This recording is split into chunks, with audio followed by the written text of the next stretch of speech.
നമ്മുടെ കർത്താവിൻ്റെ പീഡാനുഭവ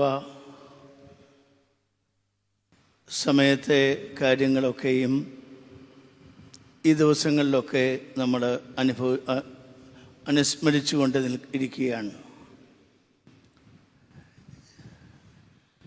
യെരൂശലേം ദേവാലയത്തിലേക്കും യെരൂശലേം നഗരത്തിലേക്കുമുള്ള കർത്താവിൻ്റെ എഴുന്നള്ളത്ത് ഓശാന പെരുന്നാൾ ദിവസം നമ്മൾ ശ്രദ്ധയോടെ മനസ്സിലാക്കുകയുണ്ടായി.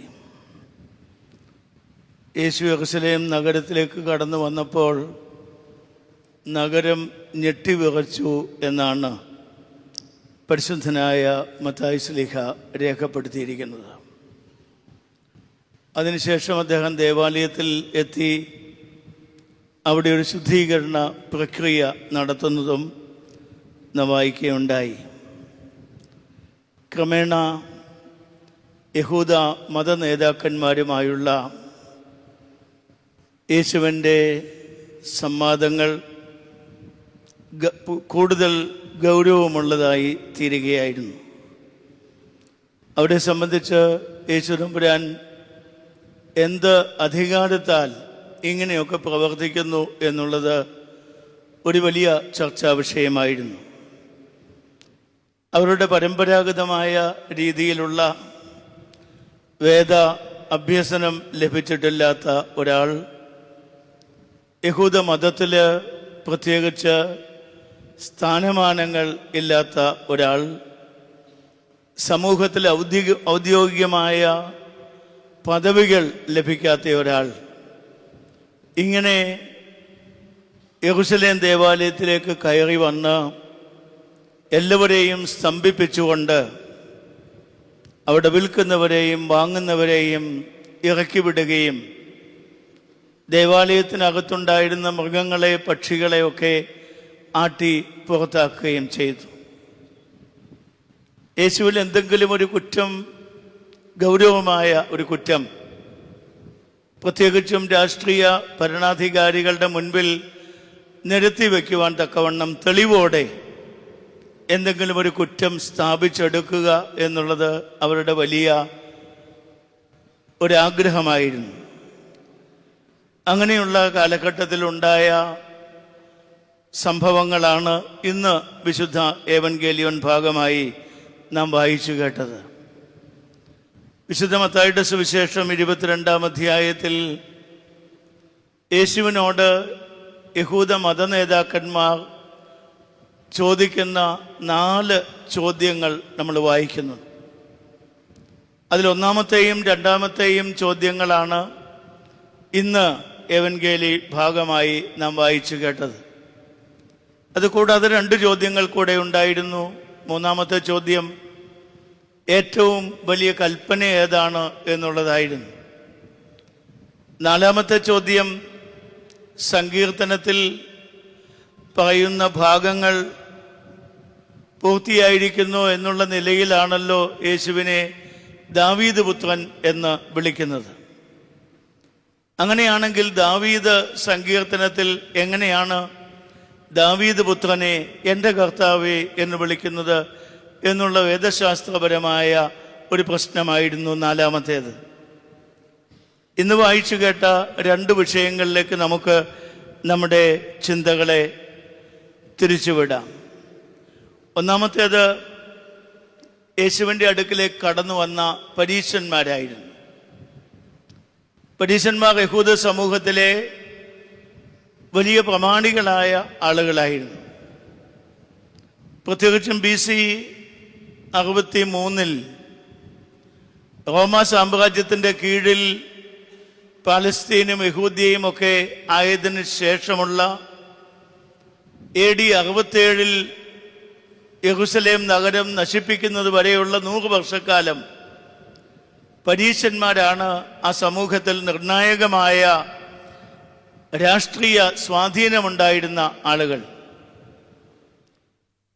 അവർ വേദപുസ്തകം പഠിപ്പിക്കുകയും വ്യാഖ്യാനം ചെയ്യുകയും സംഘാലയങ്ങളിലെ ആരാധനയൊക്കെ അനുഷ്ഠിക്കുകയും ചെയ്ത അൽമായക്കാരായ വേദപണ്ഡിതന്മാരായിരുന്നു.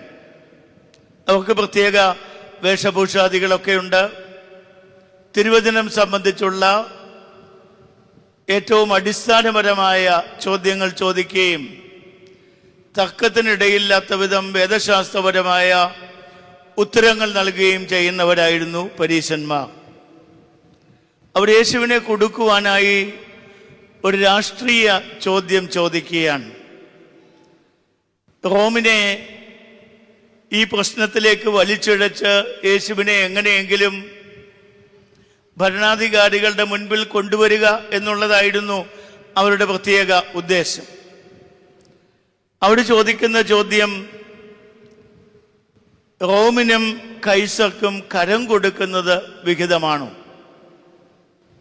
പൊതുവെ യേശുവിനെ സംബന്ധിച്ച് അങ്ങനെയൊരു ആരോപണം ഒളിഞ്ഞും തെളിഞ്ഞും അവ ഉയർത്തി വന്നിരുന്നു. മത്തായിയുടെ സുവിശേഷം 17-ാം അധ്യായത്തിൽ മറ്റൊരു കരത്തെ പറ്റി പറയുന്നുണ്ട്. യേശുവിൻ്റെ ശിഷ്യന്മാർ കരം കൊടുക്കുന്നില്ല എന്നുള്ള ആരോപണം. അപ്പോഴാണ് യേശു തമ്പുരാൻ ശീമോൻ പത്രോസിനോട് ചോദിക്കുന്നത്, ആരാണ് കരം കൊടുക്കേണ്ടത്? അവസാനം മത്സ്യത്തെ പിടിച്ചതിൻ്റെ വായിലുള്ള നാണയത്തിൽ നിന്ന് കരം കൊടുക്കാൻ പറയുന്നു. അത് ദേവാലയത്തിൻ്റെ കരമാണ്. യെരൂശലേം ദേവാലയത്തിൽ നിക്ഷേപിക്കേണ്ട ഷേക്കൽ ആണ് അത്. അതെല്ലാ പ്രായപൂർത്തിയായ യഹൂദന്മാരും ചെയ്യണം. ആ കരം കൊടുത്തില്ലെങ്കിൽ മതപരമായ ഒരു വലിയ തെറ്റാണ്.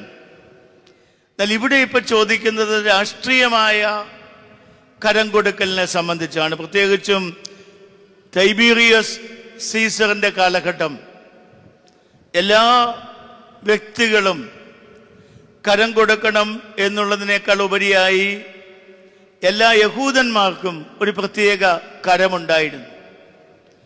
അത് കൊടുക്കുന്നില്ല എന്ന് പറഞ്ഞാൽ അത് രാജ്യദ്രോഹപരമായ കാര്യമാണ്.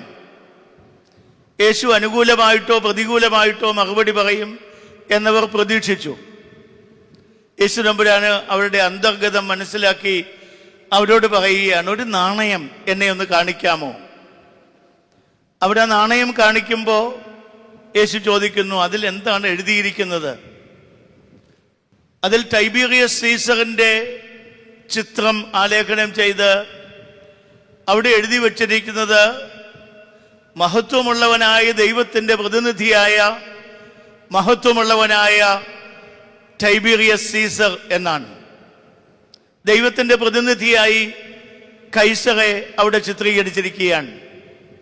മാത്രവുമല്ല, കൈസറെ ആരാധിക്കാത്തവർക്ക് റോമാ സാമ്രാജ്യത്തിൽ അവരെ കുറ്റവാളികളായി ചിത്രീകരിച്ച് രാജ്യദ്രോഹം കുറ്റം ചുമത്തി അവരെ ജയിലിലാക്കുക പതിവായിരുന്നു.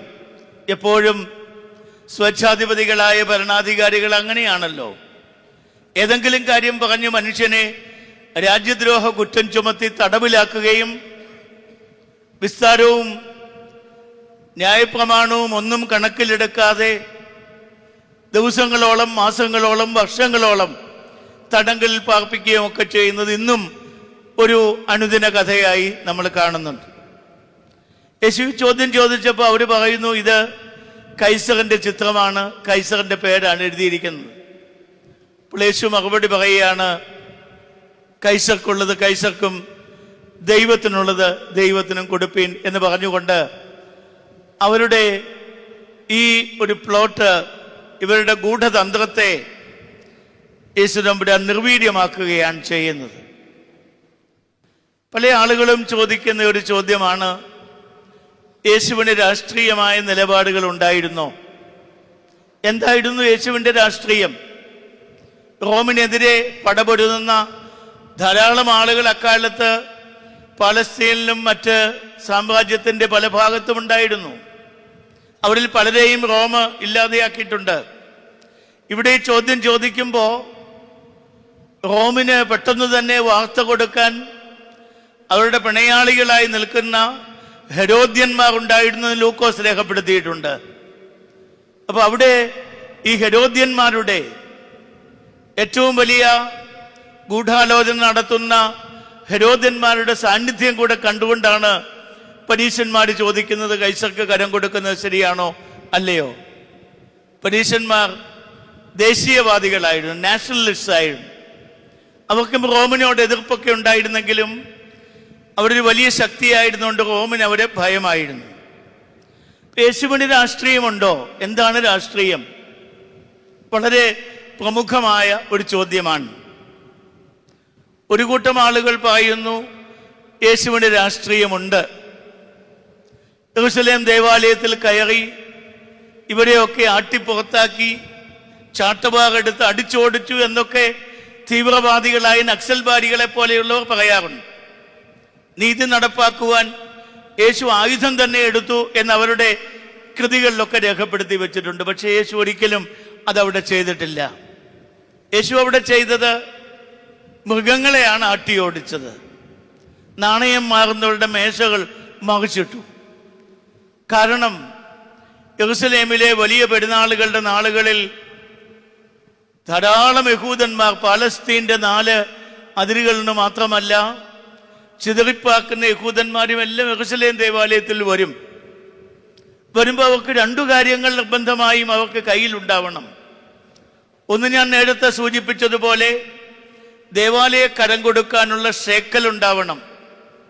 അവിടെ ഭണ്ഡാരത്തിൽ നിക്ഷേപിക്കുന്നതും ഗ്രീക്കുകാരുടെ ദ്രാഹ്മയല്ല, എബ്രായ നാണയമായി ഷേക്കൽ വേണം. അത് മാറ്റിയെടുക്കുവാനുള്ള എക്സ്ചേഞ്ച് ബ്യൂറോസ് നമുക്കറിയാം. വിമാനത്താവളങ്ങളിലുമൊക്കെ പോകുന്നവർക്കറിയാം, പുതിയ രാജ്യത്തേക്ക് ചെല്ലുമ്പോൾ നാണയം മാറിയെടുക്കണം. ഇങ്ങനെയുള്ള എക്സ്ചേഞ്ച് ബ്യൂറോസ് യെരൂശലേം ദേവാലയത്തിൻ്റെ പരിസരത്തുണ്ടായിരുന്നു.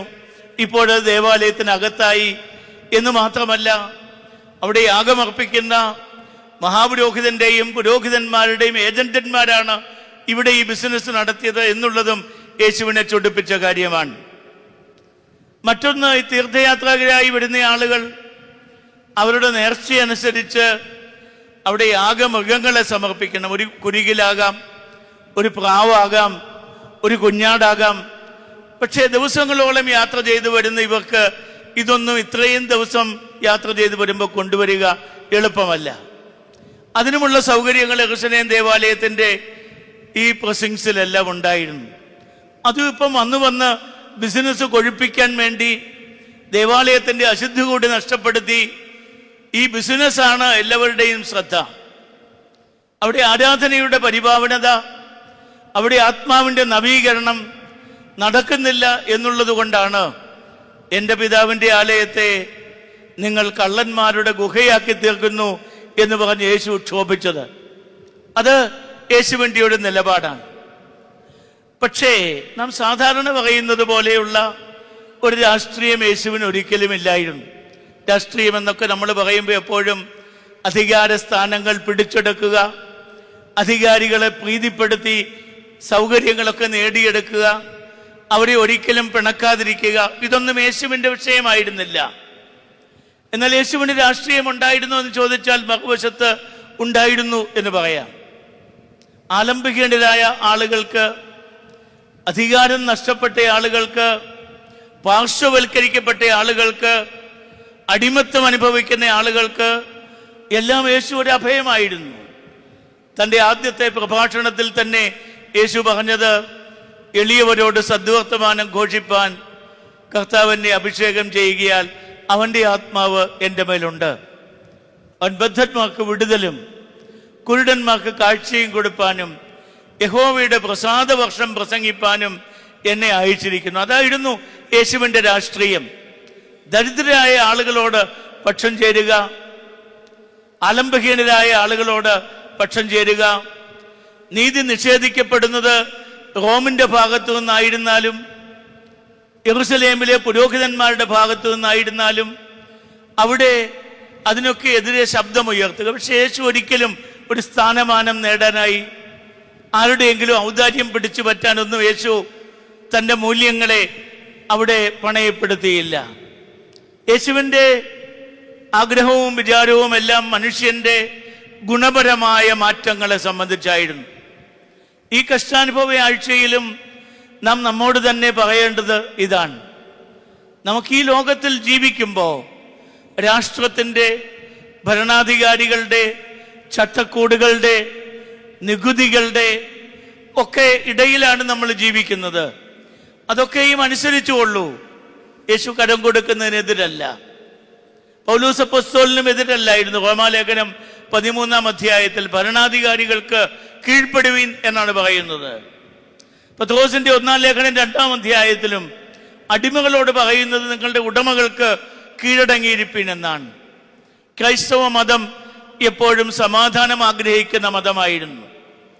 എപ്പോഴും രാജ്യത്ത് പ്രക്ഷോഭമുണ്ടാക്കുന്നവരുടെ കൂട്ടത്തിൽ ക്രൈസ്തവരെ കിട്ടില്ല. എല്ലാവരെയും ബഹുമാനിക്കുകയും എല്ലാവരെയും സ്നേഹിക്കുകയും എല്ലാവരുടെയും നന്മ ആഗ്രഹിക്കുകയും ചെയ്യുന്ന ഒന്നായിരുന്നു ക്രൈസ്തവ മതം. അതല്ലാതെ ആരെയെങ്കിലും ഒക്കെ പ്രീതിപ്പെടുത്തി അവർക്ക് പിണക്കം തോന്നുമോ എന്ന് തോന്നി അവരെ മയക്കിയെടുക്കുവാനുള്ള തന്ത്രങ്ങൾ, ഏതെങ്കിലും സ്ഥാനമാനങ്ങൾ നേടിയെടുക്കുക, ഏതെങ്കിലും സ്ഥാപനങ്ങൾ ഒപ്പിച്ചെടുക്കുക, ഇതൊന്നും സഭയുടെ ശ്രദ്ധയിൽപ്പെട്ട കാര്യമായിരുന്നില്ല. യേശുവിൻ്റെ രാഷ്ട്രീയം ആത്മാക്കളുടെ രക്ഷയും സാധുക്കളുടെ വിമോചനവും അടിമകളുടെ സ്വാതന്ത്ര്യവും പീഡിതന്മാരുടെ വിടുതലുമായിരുന്നു. രണ്ടാമതേ, യേശുവിൻ്റെ അടുക്കൽ വരുന്നത് സാധൂക്യരായ ആളുകളാണ്.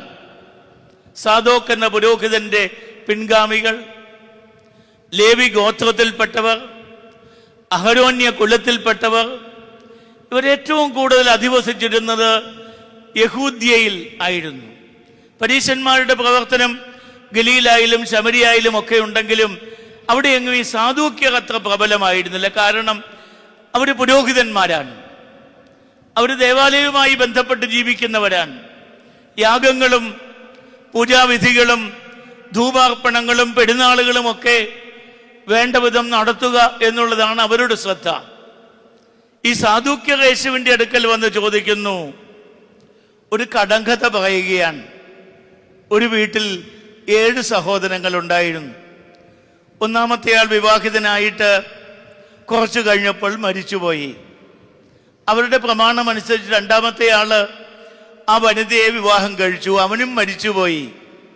മൂന്നാമത്തെ ആൾ വിവാഹം കഴിച്ചു, അയാളും മരിച്ചുപോയി. അങ്ങനെ 7 പേരും മരിച്ചു. അവസാനം ചോദിക്കുന്ന ചോദ്യമാണ്, പുനരുത്ഥാനത്തിൽ ഈ സ്ത്രീ ആരുടെ ഭാര്യയായി തീരും? കേൾക്കുമ്പോൾ നിസ്സാരമായ ചോദ്യമാണ്, പക്ഷേ ഒരു കുടുക്കു ചോദ്യമാണ്. അവിടെ ചോദിക്കാൻ കാരണം, ഈ സാധൂക്യർ പുരോഹിതന്മാരാണെങ്കിലും അവർ പുനരുത്ഥാനത്തിൽ വിശ്വസിച്ചിരുന്നില്ല. ആത്മാവിൻ്റെ നിത്യതയെ അവർക്ക് വിശ്വാസമില്ലായിരുന്നു. അവർ ധൂപാർപ്പണം നടത്തുന്നുണ്ട്, പൂജാവിധികൾ സമർപ്പിക്കുന്നുണ്ട്, ഗാനങ്ങൾ ആലപിക്കുന്നുണ്ട്, പെരുന്നാളുകൾ നടത്തുന്നുണ്ട്. പക്ഷെ ആത്മാവിൻ്റെ നിത്യതയെ സംബന്ധിച്ച് അവർക്ക് വിശ്വാസമില്ലായിരുന്നു. പരീശന്മാരും സാധൂക്യരും തമ്മിലുള്ള പ്രധാനപ്പെട്ട ഒരു വ്യത്യാസം ഈ വിഷയത്തെ സംബന്ധിച്ചായിരുന്നു. പരീശന്മാർക്ക് ആത്മാവിൻ്റെ നിത്യതയെ സംബന്ധിച്ച് വിശ്വാസമുണ്ടായിരുന്നു, അവർക്ക് പുനരുത്ഥാനത്തെ സംബന്ധിച്ച് വിശ്വാസമുണ്ടായിരുന്നു. അതുകൊണ്ടാണ് പൗലോസിനെ വിസ്തരിക്കുമ്പോൾ പൗലോസ് ന്യായാധിപ സംഘത്തിലേക്ക് നോക്കിയപ്പോൾ കണ്ടു, ജഡ്ജിമാരിൽ ചിലരൊക്കെ പരീശന്മാരും ചിലരൊക്കെ സാധൂക്യരുമാണ്. പൗലോസ് വളരെ ബുദ്ധിപൂർവം അവിടെ വിളിച്ചു പറയുന്ന, സഹോദരന്മാരായ പുരുഷന്മാരെ, മരിച്ചവർക്ക് പുനരുത്ഥാനമുണ്ടോ എന്നുള്ള വിഷയത്തെ സംബന്ധിച്ച് ഞാൻ പഠിപ്പിച്ചതിനാണ് എന്നെ ഇവിടെ കൊണ്ടുവന്നിരിക്കുന്നത്. യേശുവിൻ്റെ ഉയർപ്പിനെ സംബന്ധിച്ച് മാത്രമേ ഞാൻ പ്രസംഗിച്ചുള്ളൂ എന്ന് പറഞ്ഞപ്പോൾ ന്യായാധിപ സഭയിലുണ്ടായിരുന്ന ജഡ്ജിമാരിൽ പരീശന്മാരും സാധൂക്യരും തമ്മിൽ വലിയ കലഹമുണ്ടായി. കാരണം പരീശന്മാർ പറഞ്ഞതിലെന്താ തെറ്റ്? ആത്മാവിൻ്റെ പുനരുത്ഥാനം ശരിയല്ലേ, ദൈവശാസ്ത്രപരമായി നിലനിൽക്കുന്ന ഒരു വിശ്വാസമാണല്ലോ. സാധൂക്യർ പറഞ്ഞു, ഒരു കാലത്തുമില്ല, മരിച്ചവർക്ക് പുനരുത്ഥാനമില്ല. ഇപ്പൊ സാധൂക്യർ ഇതിനെ തിരസ്കരിച്ചവരായതുകൊണ്ടാണ് ഈ കടങ്കഥ വന്ന് പറയുന്നത്. യേശു വളരെ മനോഹരമായ മറുപടിയാണ് അവിടെ പറയുന്നത്. യേശു പറയുന്നു, ഈ വിവാഹം എന്ന് പറയുന്നത് ലോകത്തിൽ നമ്മുടെ ജീവിതകാലമുള്ള ഒരു ഏർപ്പാടാണ്. പുനരുത്ഥാനത്തിൽ ഭാര്യയും ഭർത്താവും ഒന്നുമില്ല. അവിടെ ആർക്കും വിവാഹം കഴിപ്പിച്ചു കൊടുക്കുന്നില്ല, ആരും ഭാര്യമാരെ എടുക്കുന്നുമില്ല. എല്ലാവരും മാലാഖമാരെ പോലെയാകുന്നു. നമ്മളതുകൊണ്ടാണ് മരിച്ചവർക്ക് വേണ്ടി പ്രാർത്ഥിക്കുന്നത്. അവരെല്ലാവരും മാലാഖമാരെ പോലെയാകുന്നു. ഇപ്പൊ ചിലപ്പോൾ ചില ആളുകൾ ചോദിച്ചേക്കാം, നമ്മുടെ പള്ളികളിലെ കല്ലറകളിലൊക്കെ ഭാര്യാഭർത്താക്കന്മാരുടെ കല്ലറകൾ അടുത്ത് പണിത് വെച്ചിരിക്കുകയാണ്, നമ്മുടെ മാതാപിതാക്കളുടെ ഉൾപ്പെടെ. പുനരുത്ഥാനത്തിൽ ഇവിടെ ഒരുമിച്ച് വരും എന്നൊക്കെ നമ്മൾ പ്രതീക്ഷിക്കുന്നുണ്ട്. പക്ഷെ ഇവിടെ യേശു പറയുന്നത് പുനരുത്ഥാനത്തിൽ അങ്ങനെ ഭാര്യ ഭർത്താക്കന്മാരും സഹോദരി സഹോദരന്മാരും ഒന്നുമില്ല. അവിടെ എല്ലാവരും മാലാഖമാരെ പോലെ ആണ്. ഈ ലോകത്തിൽ ജീവിക്കുമ്പോഴാണ് ഈ കുടുംബത്തിന്റെ സംവിധാനവും ഒക്കെ. ബഹിരാകാശത്തേക്ക് സാറ്റലൈറ്റുകൾ വിടുവാനായി റോക്കറ്റുകൾ ഉപയോഗിക്കുന്നത് നമ്മൾ കണ്ടിട്ടുണ്ട്. വളരെ പ്രധാനമാണ് റോക്കറ്റുകളുടെ ദൗത്യം. പക്ഷെ ബഹിരാകാശത്ത് സാറ്റലൈറ്റ് നിക്ഷേപിച്ചു കഴിഞ്ഞാൽ പിന്നെ റോക്കറ്റുകൾ അപ്രസക്തമാണ് എന്ന് പറയുന്നത് പോലെ ഈ കുടുംബ സംവിധാനങ്ങൾ, ഈ ഭൗമികമായ ഇടപാടുകളൊക്കെ ലോകപ്രകാരമുള്ള കാര്യങ്ങളാണ്. ആത്മാവിനാണ് നിലനിൽപ്പ്. ഒരു ചോദ്യം കൂടെ യേശു അവരോട് ചോദിക്കുകയാണ്. ദീർഘദർശിയായ മോശ മുൾപ്പടപ്പിൽ അഗ്നി കണ്ടപ്പോൾ എന്താണ് നിലവിളിച്ചു പറഞ്ഞത്? മോശ പറഞ്ഞത് അബ്രഹാമിന്റെ ദൈവവും ഇസ്ഹാക്കിന്റെ ദൈവവും യാക്കോബിന്റെ ദൈവവുമേ എന്നാണ്. അവരൊക്കെ എത്രയോ നൂറ്റാണ്ടുകൾക്ക് മുൻപ് കടന്നുപോയവരാണ്. മോശയ്ക്ക് വേണമെങ്കിൽ അന്ന് ജീവിച്ചിരുന്ന ആളുകളുടെ പേര് പറഞ്ഞ് യോശുവായുടെ ദൈവവും കാലേബിന്റെ ദൈവവും അഹരോന്റെ ദൈവവും എന്നൊക്കെ പറയാമായിരുന്നു. പക്ഷേ മോശ മരിച്ചവരുടെ പുനരുത്ഥാനത്തിൽ വിശ്വസിച്ച ആളാണ്. ആത്മാക്കളുടെ നിത്യതയിൽ വിശ്വസിച്ച ആളാണ്. അതുകൊണ്ടാണ് അബ്രഹാമിന്റെ ദൈവവും ഇസ്ഹാക്കിന്റെ ദൈവവും യാക്കോബിന്റെ ദൈവവുമേ എന്ന് പറയുന്നു. അവരാരും, കർത്താവ് പറയുന്നു, അവരാരും മരിച്ചിട്ടില്ല. മത്തായിയുടെ സുവിശേഷം 22-ാം അധ്യായത്തിലും ലൂക്കോസിന്റെ സുവിശേഷം 20-ാം അധ്യായത്തിലും ആവർത്തിച്ചു പറയുന്നു, അവരാരും മരിച്ചിട്ടില്ല. അവരെല്ലാം നിത്യതയിൽ കഴിയുകയാണ്. അവരെന്നും ദൈവത്തെ സ്തുതിച്ചുകൊണ്ടിരിക്കുകയാണ്. പ്രിയമുള്ളവരെ, വളരെ അർത്ഥവത്തായ 2 ചോദ്യങ്ങളാണ് ഈ സന്ധ്യയില് കർത്താവ് നേരിട്ടതായി നാം വായിച്ചു കേട്ടത്. അതിലൊന്ന് ഈ ലോകത്തെ നമ്മുടെ ജീവിതവുമായി ബന്ധപ്പെട്ട രാഷ്ട്രീയ ഇടപെടലുകളുമായി ബന്ധപ്പെട്ടതാണെങ്കിൽ, മറ്റൊന്ന് ഈ ലോകം വിട്ട് നാം ദൈവസന്നിധിയിലേക്ക് പോകുമ്പോഴുള്ള ആത്മാവിൻ്റെ നിലനിൽപ്പിനെ സംബന്ധിച്ചാണ്. ഈ പീഡാനുഭവ ആഴ്ച നാം ധ്യാനിക്കുമ്പോൾ നമ്മളെപ്പോഴും ഓർക്കേണ്ട ഒരു സംഗതി യേശു ഇവിടെ പറഞ്ഞ കാര്യമാണ്. നമ്മുടെ ആത്മാക്കളുടെ നിത്യത, അതായിരിക്കണം നമ്മുടെ ശ്രദ്ധ. ഈ ലോകത്തിൽ ജീവിക്കുമ്പോഴും നമ്മുടെ ശരീരത്തിൻ്റെ ആവശ്യങ്ങൾ നിർവഹിക്കുമ്പോഴും സമൂഹമായി സാമൂഹിക ആവശ്യങ്ങൾ നിറവേറ്റുമ്പോഴും നമ്മൾ ഓർക്കേണ്ട ഒരു കാര്യം, we are dealing with the souls. ആത്മാക്കളുമായിട്ടാണ് നമ്മുടെ ഇടപെടൽ. ലോകപ്രകാരമുള്ള അധികാരങ്ങളോ പവറോ സ്ഥാനമാനങ്ങളോ ഇതൊന്നുമല്ല പ്രധാനം. ഏറ്റവും പ്രധാനം ആത്മാക്കളെ നേടുക എന്നുള്ളതാണ്. ആത്മാക്കളുടെ നിത്യതയാണ് പ്രധാനപ്പെട്ട വിഷയം. നാം എല്ലാവരും മാലാഖമാരെ പോലെ കഴിയേണ്ടവരാണ്. അതുകൊണ്ട് ലോകത്തിൽ നമ്മൾ ജീവിക്കുമ്പോൾ ആത്മാവ് നമ്മുടെ ശരീരത്തിൽ നിലനിൽക്കുന്നത് കൊണ്ട് ലൗകികമായ ഇടപെടലുകൾ നമുക്ക് അത്യാവശ്യമായിട്ട് വരും. പക്ഷേ അവിടെയും ഓർക്കുക, ഈ ലോകത്തിലെ രാജ്യങ്ങളും ഈ ലോകത്തെ അധികാരസ്ഥാനങ്ങളും എല്ലാം നീങ്ങിപ്പോകുന്നതാണ്. എത്രയോ സിംഹാസനങ്ങൾ, രാജകീയ സിംഹാസനങ്ങൾ പട്ടുപോയി. ഒരു കാലത്ത് മഹാനായ അലക്സാണ്ടർ ആരായിരുന്നു? ഗ്രീക്ക് സാമ്രാജ്യം എന്തായിരുന്നു? ബാബിലോൺ സാമ്രാജ്യം എന്തായിരുന്നു? കോരസ് രാജാവിന്റെ പേർഷ്യൻ സാമ്രാജ്യം എന്തായിരുന്നു? അതൊക്കെയും ഇല്ലാതെയായിരുന്നല്ലോ. ബ്രിട്ടീഷ് എംപയർ എന്തായിരുന്നു അതിന്റെ അധികാരം? ലോകം മുഴുവൻ പിടിച്ചടക്കിയില്ലേ? ഇപ്പോഴെവിടെ ഇരിക്കുന്നു ബ്രിട്ടൻ? ബ്രിട്ടനിൽ പട്ടിണിയാണ്, തൊഴിലില്ലായ്മയാണ്. ബ്രിട്ടനെ ആരും ഗൗനിക്കുന്നില്ല. ഈ ലോകത്തിലെ അധികാരങ്ങൾ, ഈ ലോകത്തിലെ സ്ഥാപനങ്ങൾ, ഈ ലോകത്തിലെ നേട്ടങ്ങൾ, അതൊക്കെ ഇവിടെ ഉപേക്ഷിച്ചിട്ട് പോവുകയും നമുക്ക് സാധ്യതയുള്ളൂ. നമ്മുടെ ആത്മാവിൻ്റെ പ്രദീപ്തമായ നിലനിൽപ്പ്, നിത്യതയുടെ സ്ഥിതി ഇതായിരിക്കട്ടെ നമ്മുടെ ചിന്ത. നാം എല്ലാവരും സഭാംഗങ്ങളായിരിക്കുന്നത് നമ്മുടെ ആത്മാക്കളെ പ്രതിയാണ്. ലോകത്തിൽ നമ്മൾ പരാജയപ്പെടുമായിരിക്കും, പല കാര്യങ്ങളും നമുക്ക് നഷ്ടപ്പെടുമായിരിക്കും, പലരും നമ്മളെ വിഡ്ഢികളെന്ന് വിളിക്കുമായിരിക്കും, പലരും നാം നേടിയെടുക്കേണ്ട കാര്യങ്ങൾ നേടിയെടുത്തില്ല എന്ന് പറയുമായിരിക്കും. പക്ഷേ ഐഹികമായ നേട്ടങ്ങളല്ല നമുക്ക് വലുത്, ആത്മികമായ നേട്ടങ്ങളാണ്. ദൈവത്തോട് ബന്ധപ്പെട്ട് നമ്മുടെ കർത്താവിൻ്റെ കുരിശിൻ്റെ പാതയിൽ സഞ്ചരിച്ച് കുരിശ് നൽകുന്ന രക്ഷയുടെ അനുഭവത്തിലേക്ക് കടന്നു വരുവാൻ, നിത്യജീവന്റെ അനുഭവത്തിലേക്ക് കടന്നു വരുവാൻ, എന്നും ദൈവത്തോടൊപ്പം വസിക്കുവാൻ, നിത്യമായ ആരാധനയിൽ കർത്താവിന് ഹോശാനയും ഹാലേലുയാകളും പാടുവാൻ ദൈവം നമുക്കെല്ലാം ഇടയാക്കട്ടെ. നമ്മയെല്ലാം ദൈവം തമ്പുരാൻ അനുഗ്രഹിക്കട്ടെ എന്ന് പ്രാർത്ഥിച്ചുകൊണ്ട് എൻ്റെ വാക്കുകൾ ചുരുക്കുന്നു.